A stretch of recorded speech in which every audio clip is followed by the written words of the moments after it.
오늘의 주요 뉴스입니다. 끝날 것 같지 않던 중동 전쟁, 희망적인 급반전이 일어날까요? 곳곳에서 협상, 종전 분위기가 형성되고 있습니다. 이 전쟁을 빨리 끝내야 하는 이유 중 하나, 5월 한 달 항공유 폭탄을 맞게 됐습니다. 얼마나 오르는지 전해드립니다. 오늘 국회에선 민주당과 지난 정권 검사 순환에 무관해 대충돌이 벌어졌습니다. 무슨 일인지 전해드리겠습니다. 뉴스 시작합니다. 저는 동정민입니다. 이란 테헤란에서 뭔가 희망의 싹이 돋아나고 있습니다. 파키스탄 대표단이 테헤란에 가서 중재 협상에 나섰습니다. 트럼프 미 대통령의 뜻이 반영된 최종안을 들고 갔다는데, 그러니까 미국과 이란 간 이 종전 협상을 위한 예비 회담인 셈입니다. 워싱턴에서 정다은 특파원이 보도합니다. 미국과 이란 간 종전 협상을 중재하는 핵심 인물 무니르 파키스탄군 총사령관이 이란을 찾았습니다. 이란 외무장관을 만나 미국이 제시한 최종안을 이란 측에 전달한 것으로 알려졌습니다. 현지 시각 어제 첫 만남을 가진 양측은 오늘도 테헤란에서 2차 회동에 나설 예정입니다. 아직 회담 날짜가 나오진 않았지만 이르면 이번 주 내 열릴 것으로 예상되는 2차 종전 협상 개최지로 파키스탄이 유력한 상황입니다. 추가 협상을 앞두고 파키스탄 중재로 미국과 이란이 협상을 위한 사전 조율에 나선 것 아니냐는 관측이 나옵니다. هیئت نمایندگی جمهوری اسلامی ایران به تهران برگشت تا امروز پیام‌های متعددی از طریق واسطه پاکستانی 이런 가운데 전쟁이 곧 끝날 것이라고 했던 트럼프 대통령은 이달 말까지 이란과의 합의에 이를 것이란 자신감을 내비쳤습니다. 이란이 상당한 타격을 입은 상태라서 그럴 가능성이 크다면서 미국이 협상에서 우위에 있다는 점을 다시 한번 강조했습니다. 백악관도 휴전 연장은 현재 고려하지 않고 있다는 입장을 밝혔습니다. Bad reporting this morning that we had formally requested an extension of the ceasefire. That is not true at this moment. We've remained very much engaged in these negotiations, in these talks. 휴전 만료를 앞두고 중재국들은 이란 핵 프로그램과 호르무즈 해협 통제 문제, 전쟁 피해 보상 등 세 가지 주요 쟁점에 대한 절충안 마련에 속도를 내고 있는 것으로 알려졌습니다. 워싱턴에서 채널A 뉴스 정다은입니다. 이런 보도까지 나오고 있습니다. 미국과 이란이 종전 합의 초안까지 주고받았다고요. 기본 합의엔 거의 근접했다는 이야기들이 나오는데요. 뉴욕 조아라 특파원이 기류 전해왔습니다.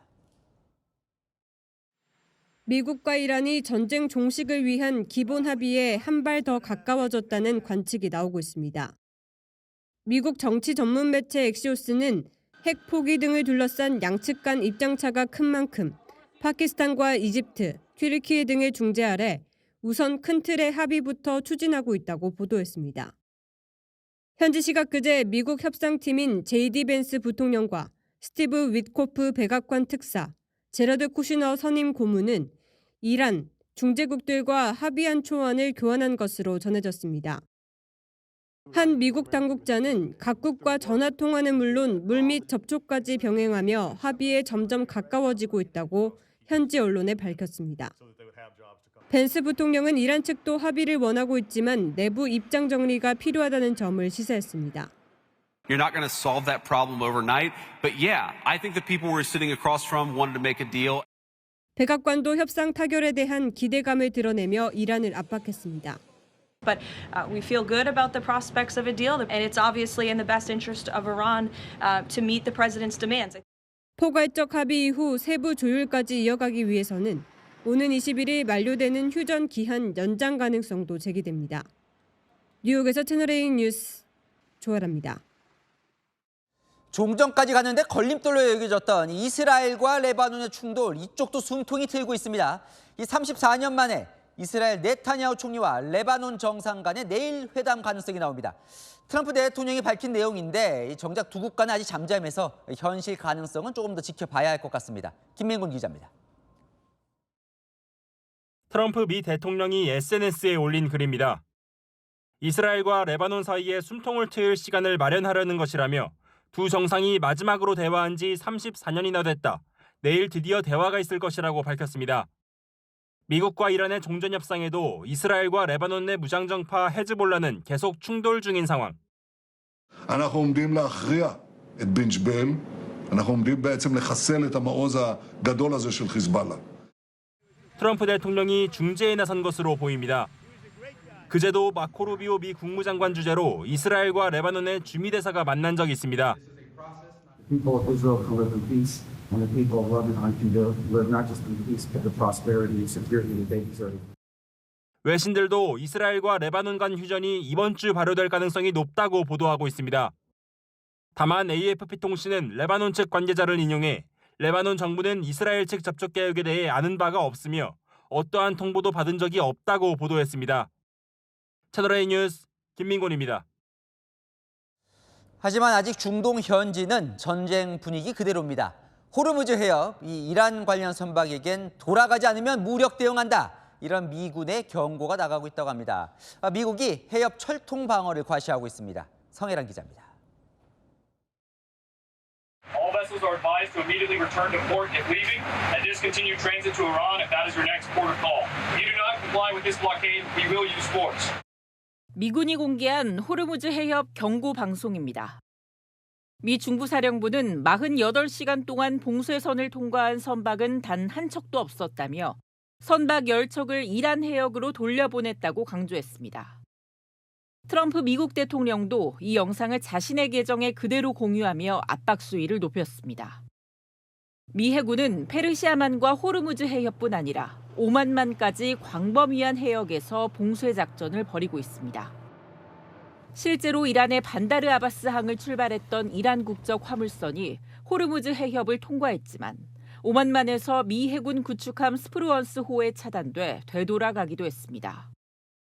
반면 이란 현지 매체는 미군의 제재 대상 유조선 2척이 호르무즈 해협을 통과했다고 보도했습니다. 이란산 원유 운송선으로 지목된 초대형 유조선 알리시아호는 이틀 전 호르무즈 해협을 건너 이라크 쪽으로 이동 중이고 같은 제재 대상 RHN호 역시 어제 오후 호르무즈 해협을 통과한 정황이 포착됐습니다. 다만 이 유조선 2척의 이동 방향은 기름을 실으러 페르시아만 쪽으로 진입했던 상황이라 앞서 차단된 선박들과 차이가 있습니다. 채널A 뉴스 성혜란입니다. 재협상이 결렬될 경우 중동은 더 암흑 속으로 빠져들 것으로 보입니다. 이미 미군은 중동에 10,000명 이상 추가 증파할 거란 전망이 나오고 있고 항공모함 부시호도 이 휴전 기일의 마지막 날인 21일 중동에 도착합니다. 박선영 기자입니다. 미국 중부사령부가 한국 시각 어젯밤 공개한 사진입니다. 제-31 해병 원정대원들이 트리폴리 강습함 내부에서 근접 전투훈련을 하는 모습입니다. 상륙하지 않은 미 해병대원들은 이동 중이나 정박 중에도 훈련을 쉬지 않습니다. 언제 작전에 투입되든 곧바로 임무 수행이 가능하도록 대비하는 겁니다. 미 중부사령부는 해상 봉쇄 조치는 모든 국가의 선박을 대상으로 공정하게 집행하고 있다고 밝혔습니다. 상황에 따라 선박을 납포하는 건 물론 상륙이 가능한 병력의 존재를 과시하며 이란의 압박을 이어가고 있습니다. 여기에 병력 증강에도 속도를 내고 있습니다. 외신에 따르면 미국의 세 번째 항공모함 전단인 부시호도 현지 시각 21일쯤 중동에 도착할 예정이라고 알려졌습니다. 이달 말쯤 도착하는 복서 강습 상륙함 전단까지 포함하면 10,000명 이상이 증파될 것으로 예상됩니다. 협상에 나서면서도 압박을 병행하는 건 이란도 마찬가지입니다. 모즈타바가 군사고문으로 임명한 모호센 레자의 장군은 당신들은 우리 미사일에 노출될 수 있고 우리는 당신들의 함선을 파괴할 수 있다며 물러서지 않았습니다. 채널A 뉴스 박선양입니다. 호르무즈 해협을 틀어쥐고 있던 이란, 이 오만 쪽으로 지나가는 배는 공격하지 않겠다. 그러니까 일부 개방할 조짐을 보이고 있습니다. 미국의 역봉쇄 압박이 진짜 통한 걸까요? 김승희 기자가 보도합니다. 이란이 호르무즈 해협 봉쇄를 풀 가능성을 시사했습니다. 로이터 통신은 이란이 최근 호르무즈 해협을 제한적으로 개방하는 방안을 미국에 제시했다고 보도했습니다. 충돌 방지에 대한 합의가 성사되면 5만 영해를 지나는 선박은 공격하지 않겠다는 게 핵심입니다. 전쟁 발발 이후 호르무즈 해협 봉쇄를 무기로 삼아왔던 모습에서 한 발 물러날 의사를 보였다는 분석이 나옵니다. 이란은 최근까지도 해협에 진입하는 미군 함정들의 공격 경고를 하며 해협 통제권을 놓지 않았습니다. Navy warship 121. This is Sepang Navy Station. You must alter course and go back to the Indian Ocean immediately. If you don't obey my order, you will be targeted. Out. 호르무즈 해협은 북쪽 이란 영해와 남쪽 오만 영해로 나뉩니다. 이란은 기존 항로를 위험구역으로 정하고 이란 쪽 대체 항로를 지나라고 통보했는데 이번 제안에 오만 영해의 기존 항로 일부가 열릴 가능성이 제기됩니다. 기존에 그 유조선들이 지나다니는 곳이 오만 쪽 해협 쪽에 그당 있는 거거든요. 이란이 지나는 선박의 검문 검색 권한 등을 행사할 수도 있다는 관측이 나오는 가운데 미국이 이 제안을 받아들일지 주목됩니다. 채널A 뉴스 김승입니다. 다음 달 항공료가 폭등합니다. 중동 전쟁 여파로 유가가 오르니 이 유류 할증료도 오르는데요. 2달 전 뉴욕 갈 때 왕복 20만 원이 채 안 됐던 이 유류 할증료가 112만 원으로 6배 이상 오릅니다. 유류 할증료만 이 정도, 항공료는 왕복 500만 원대 이를 걸로 보입니다. 이 다른 노선은 또 얼마나 오를지 김태우 기자가 전합니다. 항공권 가격이 가장 비싼 뉴욕, 워싱턴, 토론토 등 미주 노선입니다. 올해 초만 해도 250만 원 안팎에 다녀올 수 있었는데요. 다음 달부터는 그 2배인 500만 원에 육박할 거란 예상이 나옵니다. 이유는 바로 폭등한 유류 할증료 때문입니다. 5월 국제선 항공권 가격에 더해질 유류 할증료가 오늘 공개됐는데 사상 처음 유류 할증료 최고 단계인 33단계까지 올랐습니다. 항공유 가격이 3배 가까이 오른 영향입니다. 뉴욕 등 미주 노선은 왕복 유류 할증료만 112만 원에 달하고 일본 도쿄로 가는 노선의 유류 할증료도 지난달보다 2배로 뛰었습니다. 관광지로 많이 찾는 다낭, 세부 등 동남아 노선은 유류 할증료가 2달 만에 6배 뛰었습니다. 동남아나 이제 일본 이쪽으로 이렇게 그 여행을 자주 다니고 했었는데 2배, 3배 이상 올랐으니까는 당분간은 좀 안 갈 것 같아요. 일본이 뭐 어떻게 갈 건데도 가고 싶지만 저 뭐 기름값이 올라가 그것도 비싸잖아요.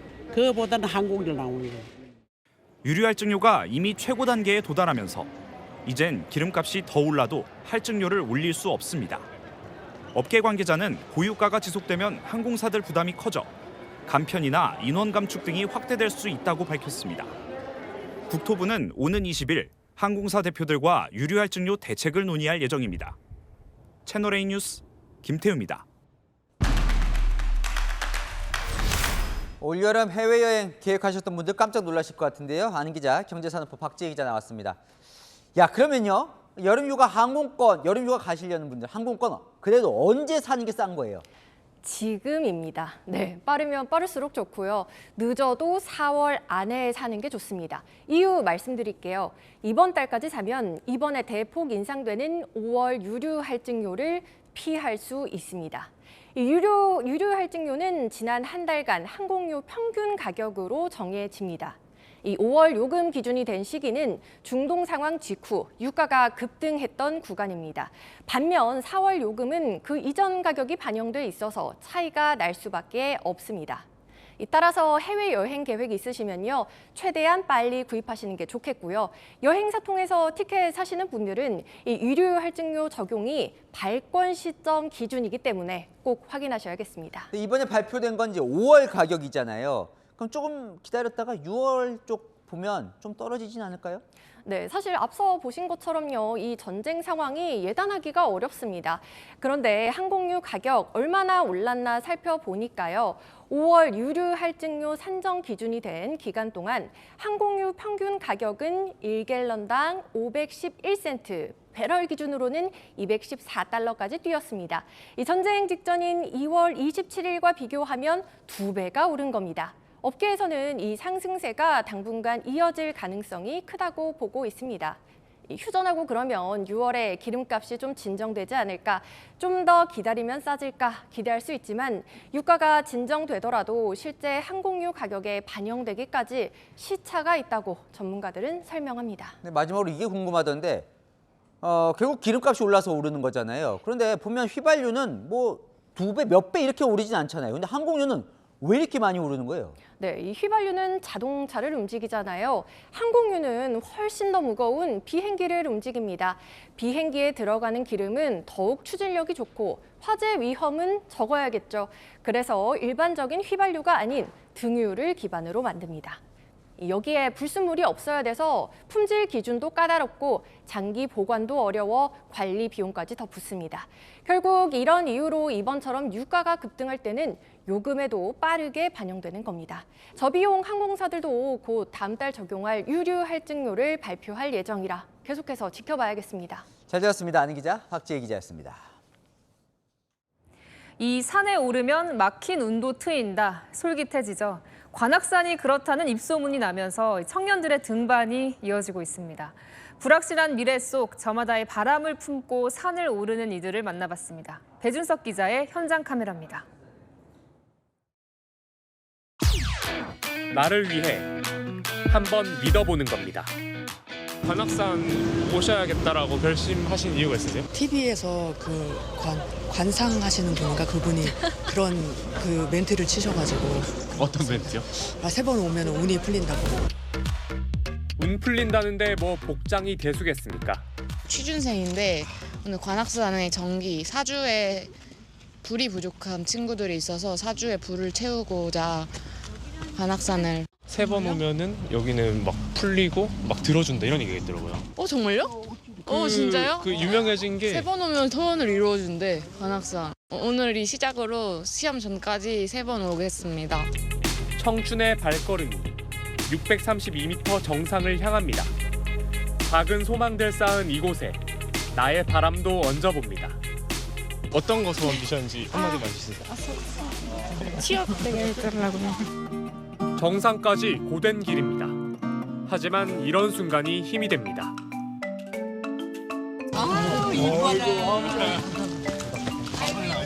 얘가 많이 잘해. 동생 뭐 먹었어요?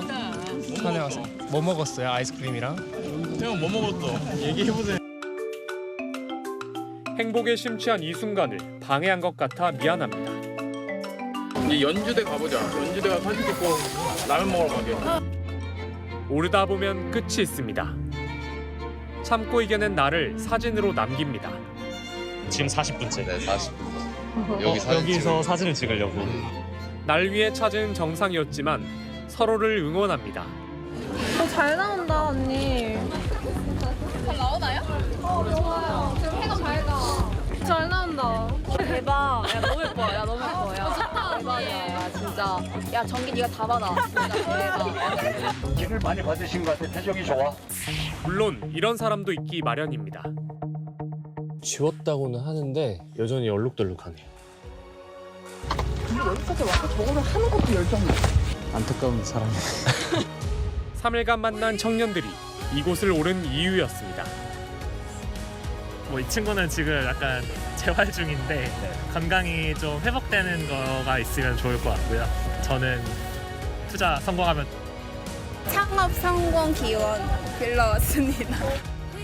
가족들 건강하고 올해 안에 잘 되기를. 좀 불확실한 미래, 잠시 기대고 싶은 마음일지도 모릅니다. 직장, 결혼, 미래 증거 이런 거를 생각을 정리하면서 나 혼자 놀러고 친구들 걸러고. 현장 카메라 배준석입니다. 네, 대낮 시내 한복판에서 50대 남성이 차량을 가로막고 망치로 유리창을 내리쳤습니다.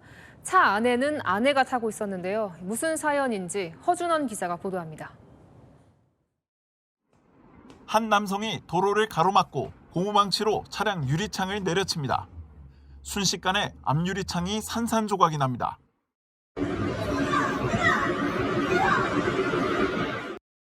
운전석 문이 열리자 남성은 운전자에게도 망치를 휘두릅니다.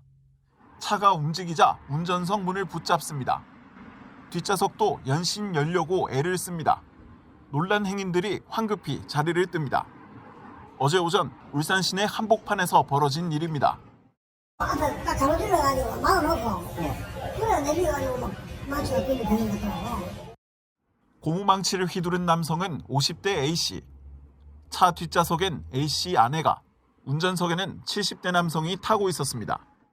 난동은 주변에 있던 시민이 말리고 나서야 멈췄는데요. 남성은 현장에서 경찰에 체포됐습니다. 당시 상황을 촬영한 영상이 온라인에서 빠르게 확산되기도 했습니다. 남성은 경찰 조사에서 가정 불화로 인해 범행을 저질렀다고 진술했습니다. 경찰은 A씨에 대해 구속영장을 신청했습니다. 채널A 뉴스 허준원입니다. 남의 집 현관문에 낙서를 하고 인분까지 뿌리는 등 돈을 받고 대신 복수해주는 범죄 조직원들이 경찰에 붙잡혔죠. 특공대로 불리며 보복 테러를 벌여온 활동대원이 추가로 잡혔습니다. 홍재 기자가 단독 보도합니다. 빨간색 레커칠로 어지럽게 뒤덮인 현관문. 바닥에는 하얀 밀가루와 간장으로 보이는 시커먼 액체가 여기저기 보입니다. 악취가 나는 퇴비도 뿌려져 있습니다. 이른바 보복대행 테러가 벌어진 경기 남양주시 빌라 모습입니다. 경찰이 현장에서 확보한 용의자지문으로 검거한 건 20대 남성. 남성은 윗선 지시로 한 일이라고 진술했는데 배달 플랫폼 외주사의 위장 취업해 빼돌린 주소로 보복 테러를 하다 총책 등이 구속된 조직 소속이었습니다. 이들은 피해자 집에 찾아가 실제 보복을 실행하는 조직원을 특공대로 부르며 SNS에 자랑하기도 했습니다. 특공대입니다. 미친 듯이 계좌팔이를 사냥하면서 다니겠습니다. 이번에 검거된 남성은 건당 100만 원씩을 받고 3차례 보복에 가담했는데 경찰 조사에서 돈이 필요했다고 진술한 걸로 전해졌습니다. 경찰은 전국적으로 보복 테러를 저지른 행동대원 47명을 검거하고 남은 윗선 조직원의 행방을 추적 중입니다. 채널A 뉴스 홍재입니다. 인천의 한 장애인 복지관에서 언어치료사가 장애 아동들을 학대한 사실이 드러났습니다. CCTV에는 아이들을 밀치고 때리는 모습이 고스란히 담겼습니다. 조현진 기자입니다. 1대1 언어 수업을 하던 언어치료사가 아이의 코를 비틉니다. 아이가 잘 모르겠다며 머리를 극적이자 손으로 아이의 턱을 치고 머리카락을 붙잡고 흔듭니다. 겁을 먹고 움츠러드는 아이 얼굴에 손을 대기도 합니다. 이곳은 구청이 운영하는 장애인 복지관. 30대 언어치료사가 언어치료를 받으러 온 장애 아동을 학대하는 모습입니다. CCTV를 점검하던 복지관이 학대 사실을 파악하고 아이 부모에게 알리면서 뒤늦게 드러났습니다. 교사와 분리 조치가 됐지만 아이는 여전히 정신적 충격이 큽니다. 그 선생님을 만나지 않을 거란 말을 지금도 해요. 이 모든 트라우마를 준 게 저는 너무너무 속상하고 아직도 아이한테 미안하고. 학대 신고를 접수한 경찰이 최근 3달간 CCTV를 분석해보니 치료사가 가르치던 장애 아동 14명 중 8명이 학대를 당한 사실이 드러났습니다. 번아웃이 왔다. 그래서 그렇게 행동하게 된 것 같다라고 좀 진술을 한 것 같더라고요. 즉시 업무 배제를 해놓고. 문제가 불거지자 복지관은 해당 치료사를 퇴사 조치했고 경찰은 아동학대 혐의를 적용해 검찰에 넘겼습니다. 채널A 뉴스 조현진입니다. 사건을 보다 시작합니다. 사회부 백승우 기자 나왔습니다. 첫 사건 보겠습니다. 가게 안이 말 그대로 쑥대밭이 됐습니다. 네, 아찔한 사고였습니다. 네. 같이 영상 보시죠. 무인 편의점 내부 자판기와 테이블, 의자들이 보이는데요. 그런데 갑자기 밖에서 달려오는 노란색 대형 차량, 유리문을 뚫고 돌진해 가게를 덮칩니다. 다른 각도도 보실까요? 사고 충격이 얼마나 큰지 온통 뿌연 먼지로 뒤덮입니다. 길을 가다가 이 장면을 본 시민들도 놀라서 펄쩍 뛸 정도였습니다. 가게 안에 누가 있진 않았어요? 네, 당시 가게 안에 아무도 없어서 다행히 대형 인명피해로 이어지진 않았는데요. 차량을 모던 70대 운전자가 다쳐 병원으로 옮겨졌습니다. 어쩌다 이런 사고가 난 겁니까? 네, 사고 차량, 땅을 다지는 로드롤러 중장비 차량인데요. 근처에서 도로 포장 작업을 하다 통제력을 잃고 언덕길로 굴러 내려가면서 사고가 난 걸로 경찰은 보고 있습니다. 네, 오늘 오전 서울 목동의 한 아파트입니다. 2층에서 불길이 치솟고 시꺼먼 연기가 뿜어져 나와 윗집으로 올라갑니다. 소방관들이 집 내부에 들어가는데도 연기가 계속 뿜어져 나오죠. 주민 11명이 연기를 들이마셨고 2명은 병원 치료를 받았습니다. 어쩌다가 불이 났을까요? 경찰은 방에 있던 전기 장판에서 불이 났다는 집주인 말을 토대로 정확한 화재 원인을 조사 중입니다. 네, 다음 사건은 함께 볼까요? 네, 초코 과자인데 마약이라뇨? 네, 이게 과자처럼 보이죠? 그런데 네. 아니었습니다. 네, 포장을 직접 뜯어봤는데요. 과자가 아니라 투명한 결정체 같은 알갱이들이 나오는데요. 검사 키트에 직접 넣어보니 색이 변합니다. 뭐가 검출된 거죠? 네, 바로 필로폰이었습니다. 라오스 국적의 30대 남성이 과자 포장지, 커피 봉지에 필로폰 5kg을 나눠 담아 국내에 들여왔다가 덜미가 잡혔습니다. 네, 마지막 사건도 보겠습니다. 경찰이 누군가를 부축하는 모습이네요. 네, 굉장히 다급했던 순간입니다. 영상 네. 보시죠. 네, 갓길에 멈춰선 차량에서 내린 60대 여성이 부축을 받으며 순찰차로 옮겨 탑니다. 심장 이식 수술 여파로 호흡 곤란이 찾아온 건데요. 출근길 차가 꽉 막히면서 이동이 어려워지자 경찰에 도움을 요청한 겁니다. 경찰의 빠른 대응과 길을 터준 운전자들의 매너 덕분에 제 시간에 병원에 도착해 건강을 회복했다고 합니다. 네, 잘 들었습니다. 백승우 기자였습니다. 국회에서 열린 조작기소 특위 청문회 오늘 제대로 붙었습니다. 이 특위가 처음 열린 이유는 이거죠. 대통령이 기소가 됐던 쌍방울 대북 송금 의혹, 대장동 위례 의혹 같은 게 모두 대통령을 잡으려고 윤석열 정부 시절 검찰이 조작 기소했다며 민주당이 시작한 겁니다. 당시 대장동 수사 검사부터 서울중앙지검장, 검찰총장까지 오늘 특위 청문회에 모두 나왔습니다. 민주당은 정권이 시켰냐, 정권의 사냥개라며 이들을 강하게 몰아세웠는데요. 이들 이 국정조사 자체가 위법이라며 반격에 나섰습니다. 신희철 기자가 보도합니다. 어떤 이재명을 타겟으로 한 정책, 기획, 조작 수사였습니까? 외압이 있었습니까? 총장으로 취임한 이후에 윤석열 당시 대통령과 단 한 차례도 만나거나 통화하거나 문자나 메신저를 문재인 정부에서 다 시작돼서 저희들한테 넘겨온 잔여 사건이었죠. 윤석열 정부 대장동 대북 송금 사건 수사 당시 검찰총장을 지냈던 이원석 전 총장. 이번 국정조사가 위법하다고 여권에 직격탄을 날렸습니다. 헌법과 법률에 어긋난다라고 김용 부원장에 대해서 대법원에 무죄 판결을 선고하라고 하시는 걸 봤습니다. 이걸 보면 명확하게 재판에 관여할 목적이라는 걸. 이재명 대통령 표적 수사가 아니냐를 놓고 대장동 2차 수사팀 검사들과 여당 간 고성도 오갔습니다. 그래서 압수조서에 피의자 이재명이라고 넣었군요. 그거하고는 이분과 아무런 강백신 해서 국민에게 설명을 어떻게 할까? 자, 인간 모욕죄 발언하지 마십시오. 제가 어떻게 사냥개입니까? 이원석 전 총장은 검찰 출신 윤석열 전 대통령의 계엄과 검찰 해체에 대해 죄송스럽다면서 심경을 밝혔습니다. 세상을 등지고 싶은 심정입니다. 열심히 일하고 고생하고 무슨 영화를 보려고 검사들이 조작을 하고 기소를 합니까? 채널A 뉴스 신철입니다. 오늘 이 청문회엔 남욱 변호사가 나왔습니다. 대장동 사건 키맨이죠. 검찰 수사 땐 검찰이 협조하다가 최근 재판 들어선 검찰이 회유 압박을 했다며 등을 돌렸는데요. 오늘 청문회에서 당시 수사검사가 목표는 하나다라며 사실상 이재명 대통령 표적 수사를 했다고 주장을 했는데 그 해당 수사검사도 오늘 같은 자리에 나왔는데 강하게 반박했습니다. 양쪽 다 들어보시죠. 이준성 기자입니다. 대장동 사건 키맨인 남욱 변호사.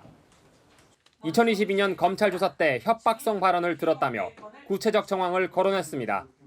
배를 갈라서 장기를 다 꺼낼 수도 있고 그다음에 환부만 도려낼 수도 있다. 애들 사진 보여주셨고 애들 봐야 하지 않겠냐. 여기 계속 있을 거냐. 얘기가 우리 목표는 하나다. 내려가서 잘 생각해봐라. 이재명 대통령 기소를 위한 표적 수사였다는 주장입니다. 대장동 사건은 어떤 상황이 되었든지 간에 이재명 대통령은 기소가 되셨을 겁니다. 이유는 검찰이 일단 목표를 정했고 당시 수사검사는 정면으로 반박했습니다. 목표 누구였습니까? 일체의 편견과 고려 없이 실체 진실 그리고 사실대로만 말해달라고 이야기했을 뿐입니다. 목표가 어떤 것이다라는 말을 한 적은 없습니다. 협박도 없었다고 했습니다. 환부만 도려내는 그리고 실제 진실에 부합하는 사실관계를 확인하겠다. 회유하거나 협박한 사실이 없습니다. 보여준 건 맞지만 가족 사진을 보여주면서 어려운 시기를 이겨냈으면 좋겠다는 그런 취지였던 것이었습니다. 오히려 남 변호사가 수사 과정에서 수차례 진술을 바꿨다고 역공했습니다. 처음에는 A라고 진술을 합니다. 그 이후로 다시 B라고 진술합니다. 다시 정부가 바뀌니까 A라고 진술하고 있습니다. 채널A 뉴스 이준성입니다. 이 국조특위가 남욱 변호사에 대한 강압수사 의혹 등을 추궁하려고 이 증인으로 부른 검사, 이 극단적 시도를 한 사실이 뒤늦게 알려졌습니다. 이 검사는 주변에 억울함을 호소했다고 전해집니다. 최지원 기자입니다. 이모 검사가 극단적 시도를 한 건 지난 10일. 국정조사특위가 증인으로 채택한 이 검사는 대장동 2기 수사팀 소속으로 민간업자 남욱 변호사 조사를 맡았습니다. 최근 신장절제 수술을 받고 병가를 내고 치료를 받아왔는데 수술과 치료를 이유로 들어 불출석 사유서를 국회에 낸 상태였습니다. 더불어민주당은 이 검사 등 검찰 수사팀이 남욱 변호사를 검찰 구치감에 가두고 강압 수사를 했다는 의혹을 제기해왔습니다. 이 검사에 대한 추가 출석 요구도 있었던 걸로 전해집니다. 한 검찰 인사는 이 검사가 출석 요구를 받고 극도의 어려움을 토로했다며 원칙에 맞게 수사했는데 억울하다고 했다고 전했습니다. 국민의힘은 무리한 출석 요구가 이 검사를 내몰았다고 주장했습니다. 소환장을 보내가지고 그 담당 검사가 극단적인 선택을 했어요. 예? 배우자에게 내가 죽어야 내 말 들어줄 것이냐 이러면서. 한편 2차 종합특검팀은 이화영 전 경기부지사 변호 이력으로 논란이 된 권영빈 특검보를 대북 송금 관련 전담 수사팀에서 배제시키기로 했습니다. 채널A 뉴스 최주연입니다. 지금 다시 논란이 되고 있는 이 대장동 수사. 그 수사는 문재인 정부 시절부터 시작이 됐죠. 그 시절인 그 대장동 1기 수사팀 검사가 지난주 국회에 나와서 관련자들에 대한 혐의점을 찾지 못했었다고 증언했었습니다. 그러니까 이 윤석열 정부 2기 수사팀이 조작 기소한 거라는 민주당 주장에 힘이 실렸죠. 그런데 당시 1기 수사팀이 작성한 보고서에는 혐의점을 찾지 못했었다는 그 검사 증언과는 배치되는 듯한 내용이 담긴 걸로 취재됐습니다. 이기상 기자의 단독 보도입니다. 대장동 1기 수사팀 소속이었던 정용환 검사. 지난주 국회에서 이렇게 증언했습니다. 1기 대장동 수사할 때 이재명, 김용, 정진상 혐의가 있었습니까? 저희는 혐의점을 발견하지 못했습니다. 1기 수사팀이 2022년 5월 작성한 수사 보고서에는 이 답변과 배치되는 내용이 담긴 걸로 전해졌습니다. 대장동 자금을 추적해 업무상 배임, 횡령, 뇌물 관련 거래 내역을 확인했다고 적힌 걸로 파악됐습니다. 추가 조사 필요성도 언급한 걸로 전해집니다. 정진상을 상대로 시장에 대한 보고 과정을 조사할 필요가 있다며 보강 수사 아이템을 검토 중이라는 문구가 포함돼 있었다는 겁니다. 대장동 자금 거래 내역이 이재명 전 성남시장과 관련된 점은 확인 못했다고 명시돼 있었습니다. 오늘 송경호 전 서울중앙지검장도 추가 수사 필요성을 보고받았다고 말했습니다. 수사 필요성은 1기 수사팀부터 지속됐기 때문에 결론을 뒤집어서 수사를 재개했다라는 것은 제 기억과 또 오늘 확인된 사실과도 배치되는 일입니다. 정용환 검사도 오늘 국회에선 수사가 필요하다고 보고했었다고 답변했습니다. 채널A 뉴스 이기상입니다. 지방선거 소식으로 이어갑니다. 부산 북갑의 한동훈 전 대표 뛰어들면서 부산 선거가 달아오르고 있죠. 민주당에선 이 전략적으로 보궐선거를 올해 말고 내년에 하자는 말이 나왔습니다. 부산시장에 출마한 후 전재수 의원의 의원직 사퇴 시기를 미루면 되거든요. 한 전 대표는 꼼수라고 반발했습니다. 최승현 기자입니다. 여기 이사 왔어요? 네. 힘들었습니다. 부산 북갑 출마 선언 후 시민들을 만나고 있는 한동훈 전 국민의힘 대표. 이에 민주당에선 부산시장 후보인 전재수 의원의 사퇴 시점을 미루자는 취지의 주장이 나왔습니다. 예를 들면 부산에 한동훈이 출마한다고 하지 않아요? 그렇죠. 그러면 정말 이래서는 안 된다라고 해서 전략적으로 내년 4월 보궐선거를 당이 선택할 수도 있죠. 현역 의원이 오는 30일까지 사퇴하지 않고 그 이후 사퇴하면 보궐선거는 내년 4월로 미뤄집니다. 이 경우 한 전 대표 올해 출마하지 못하게 됩니다. 한 전 대표는 북갑 시민들은 안중에도 없는 꼼수라면서 내년에도 2028년에도 북갑에서 출마할 것이라고 했습니다. 전재수 민주당 부산시장 후보의 통일교 금품 수수 의혹을 두고 전 후보와 설전을 벌였습니다. 네 글자면 됩니다. 안 받았다.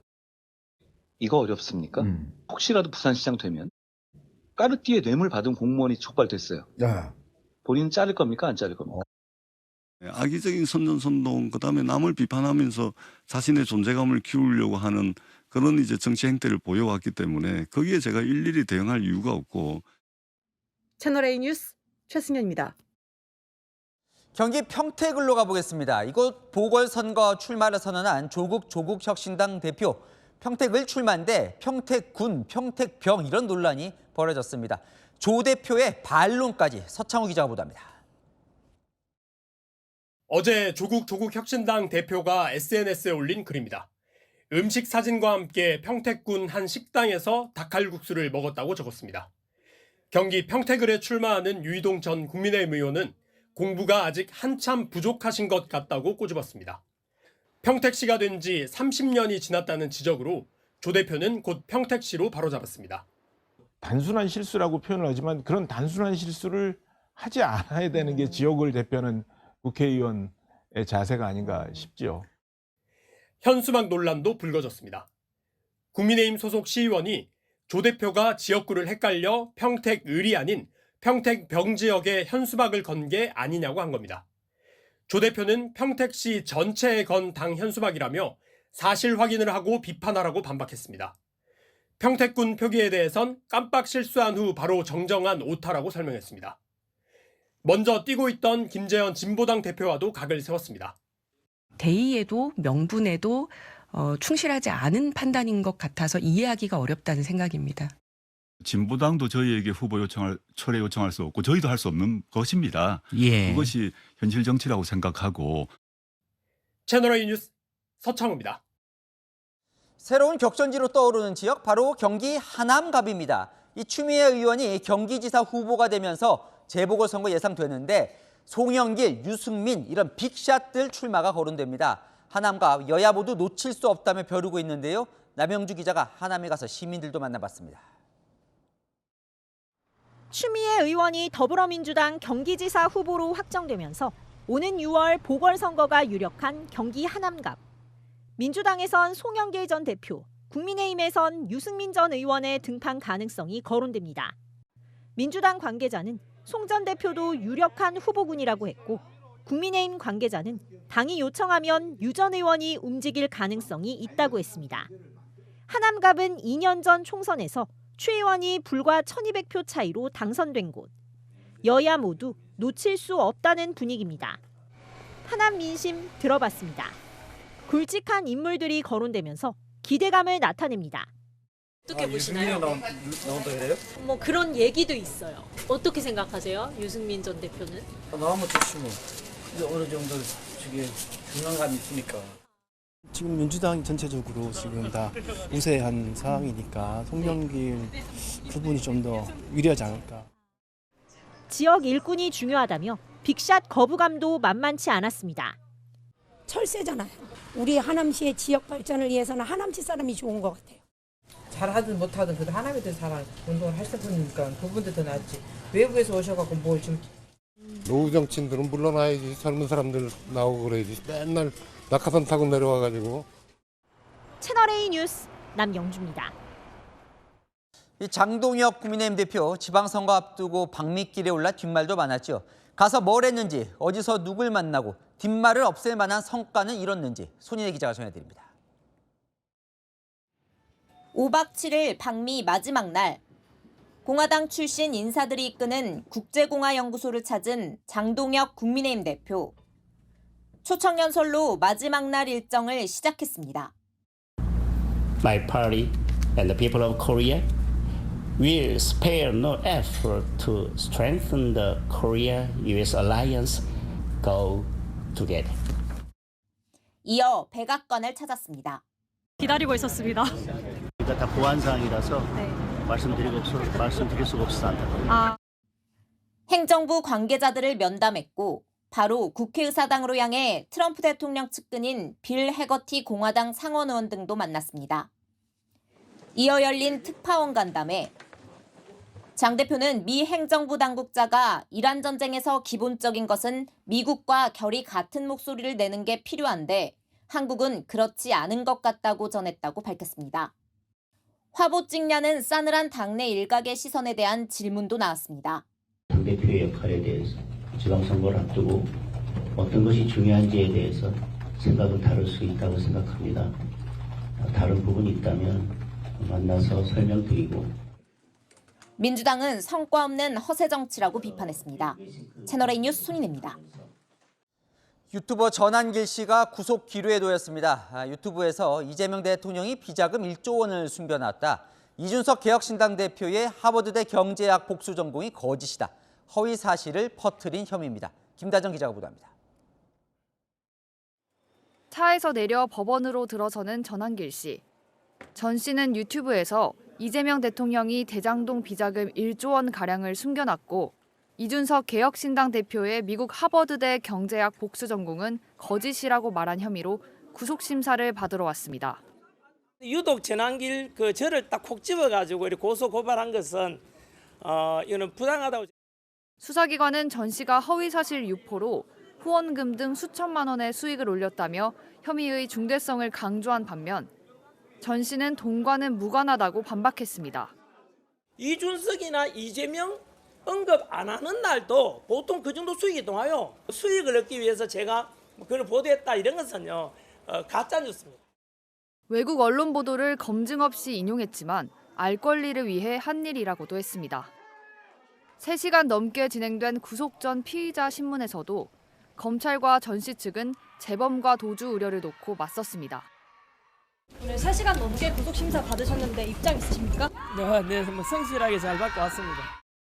민주당 측은 구속영장 즉각 발부는 너무나 당연하다며 전 씨가 가중처벌이나 가중배상 책임을 다 물어야 한다고 주장하고 있습니다.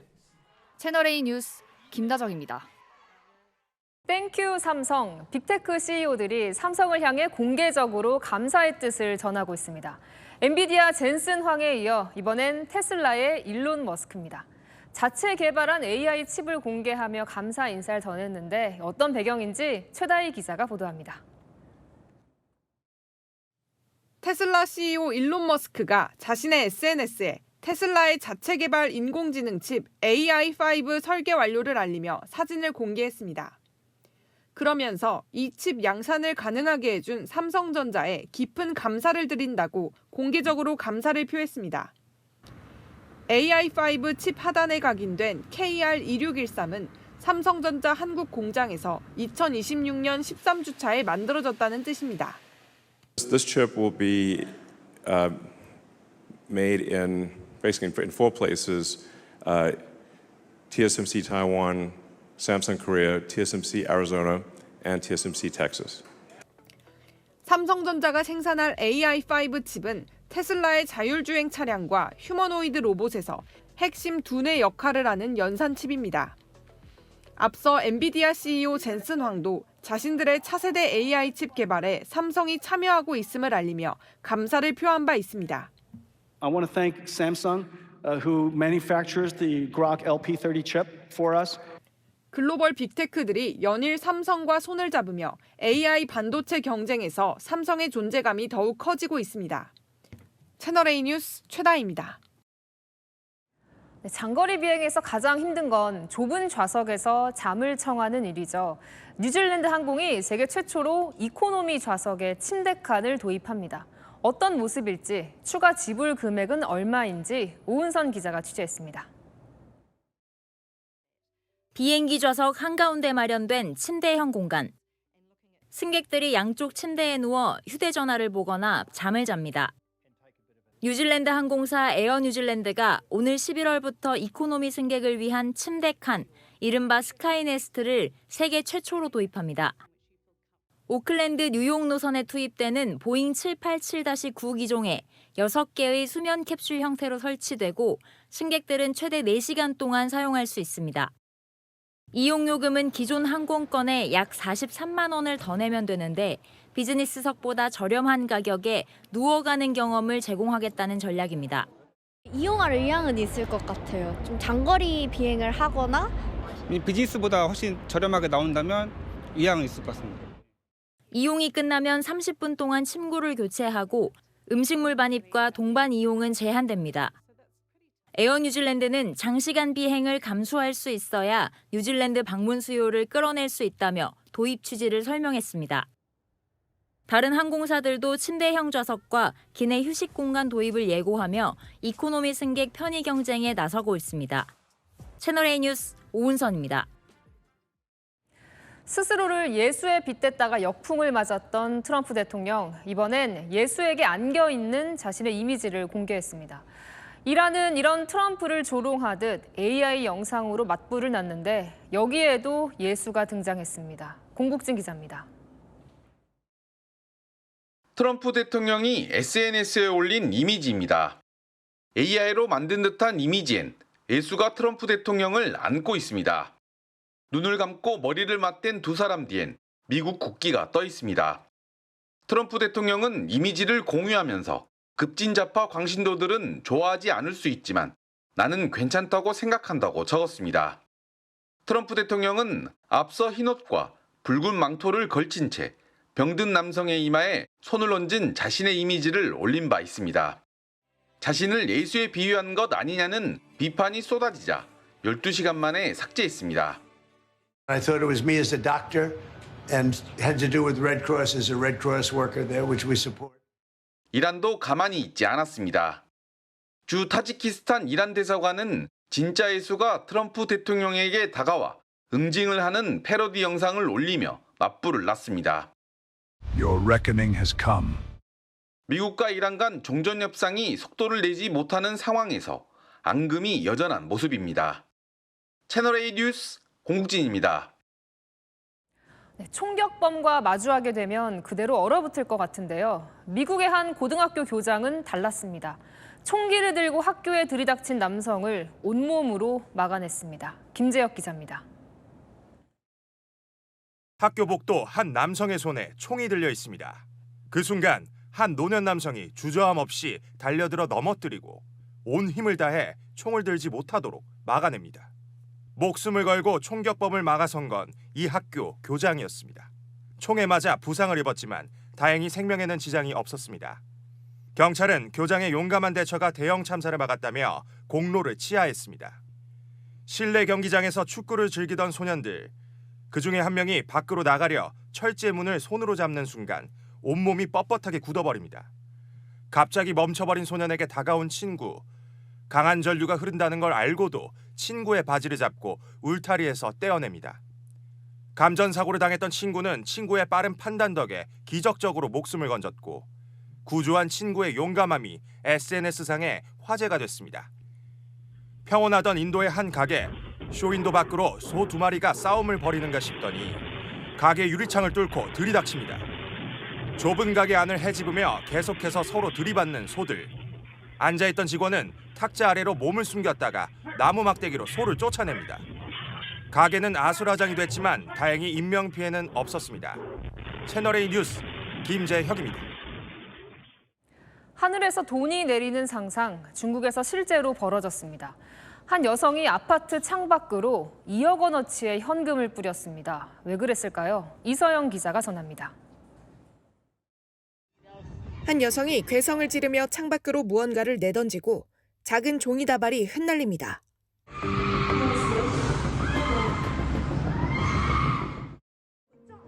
여성이 던진 건 다름 아닌 돈.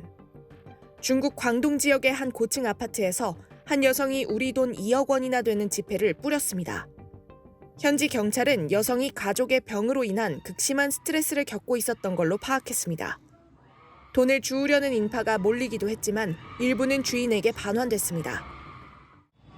많은 인파와 차량이 오가는 번화가 도로 옆. 상의를 벗은 남성이 허리를 숙인 채 움직이지 않습니다.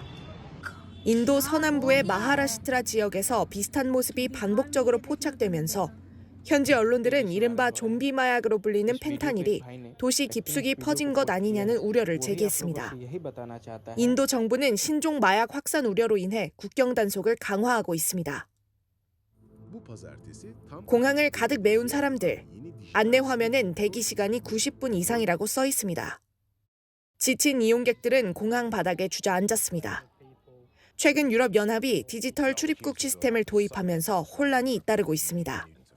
EU 밖 입국자들의 지문과 얼굴 등 생체 정보를 등록하는 절차가 추가되면서 입국 심사가 길어진 겁니다.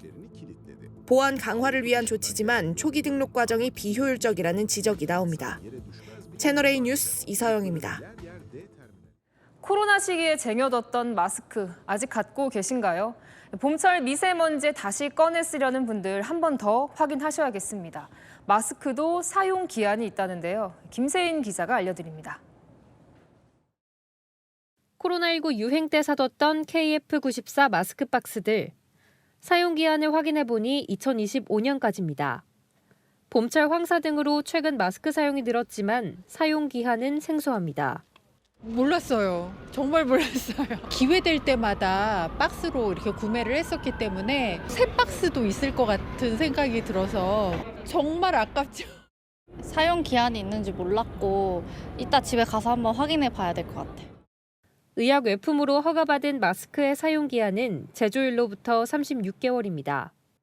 코로나19가 이제 발생했을 때 많이 구매하시고 집안에서 보관하셨던 마스크도 사용 기간이 지날 경우에는 그런 적정한 효능을 발휘하지 못할 수 있습니다. 사용을 가급적 자제해 주시는 게 바람직하겠습니다.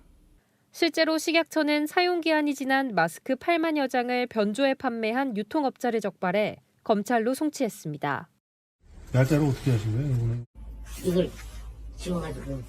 집에 보관해둔 마스크의 사용 기간을 잘 확인하라고 당부했습니다. 채널A 뉴스 김세인입니다. 요즘 달걀 한 판 사려면 7,000원도 모자란다는데요. 달걀값이 치솟으면서 정부가 태국산 달걀 220만 개를 들여와 풀기로 했습니다. 사흘 뒤부터 살 수 있다는데 얼마나 저렴할까요? 우현기 기자가 알아봤습니다. 충남 당진의 한 공장. 나란히 놓인 달걀들이 물세척과 천연물 코팅, 살균 작업을 먼저 거칩니다. 난각 작업까지 마치면 포장을 시작합니다. 정부가 수입해온 태국산 달걀입니다. 외관상으로는 국내산과 거의 동일하고요. 규격으로 따졌을 때는 국내산 특란에 해당하는 크기라고 생각합니다.